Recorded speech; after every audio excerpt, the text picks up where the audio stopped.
We do a lot of work for chain businesses, gas stations or fast food restaurants, and they do a heck of a lot of work prior to picking out a property. And demographics, traffic, and then by the time they come to us, they say, oh, by the way, how's the environmental doing? And they'll make a decision whether to buy it or not, betting on what we say. As far as law, there's a Brownfields all appropriate inquiry rule, and it's more of a punishment if there's something wrong than a requirement. In other words, if you buy a piece of property without doing the phase one, the due diligence, and it turns out there's an environmental problem, you're subject to all the sales, investment problems, as well as regulatory fines. They are not going to try to find the previous person. You now own the property. It's called all appropriate inquiry, and it's fairly recent rule. The original was in 1990s. If anything, it's become more and more strict. So lenders jump on that because they don't want to be responsible in case the owner defaults on his loan. The other situation, which we see happen occasionally, is the neighbor. The city of Houston or some city entities have a police department, environmental crimes. So if you're running a business out of your home or you're getting a little sloppy with your lobby or your contractor did some work and dumped some chemicals or even concrete, they could call the police. And then all of a sudden, the police are not going to correct it, the Environmental Crime Division. They're going to basically say, you need to hire a consultant and clean this up.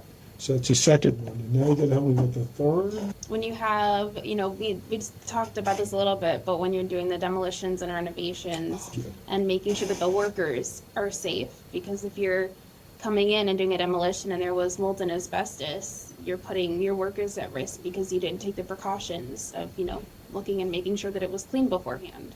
And it's a law. So we have to submit a 10-day notification prior to demolition of mostly commercial structures because of the argument that asbestos is released. Once you start pounding it with a big old ball or a bulldozer, you're endangering the workers, so you're opening yourself to contamination. But they're smart. This law has been around a while. So they'll ask for an asbestos survey, and they'll want to see that what's known as the 10-day notification, that you inform the state.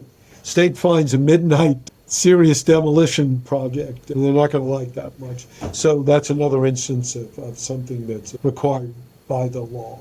The asbestos is, and part of my ignorance, but it's only dangerous when it's being broken, the dust, right? If it just sits, it's fine. I mean, Steve McQueen, famous actor, he got it from asbestosis from grinding brakes.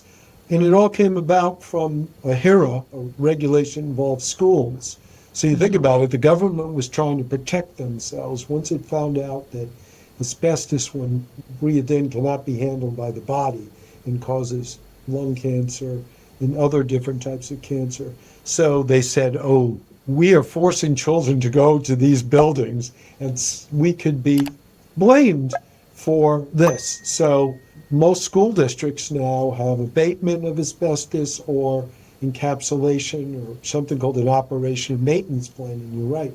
So just because there's asbestos there doesn't mean it's dangerous. It's when it's a bad example, but nailing something into a wall, or somebody's trying to put in computer cable and they're messing with the ceiling and the things are coming down. This episode is brought to you by Jet Lending. For over 20 years, Jet Lending has been helping real estate investors succeed. They offer 100% financing so you can be in at $0 at closing. I can always count on Jet Lending to fund my deals. If you're looking to fund your next deal, contact our friend over at jetlending.com.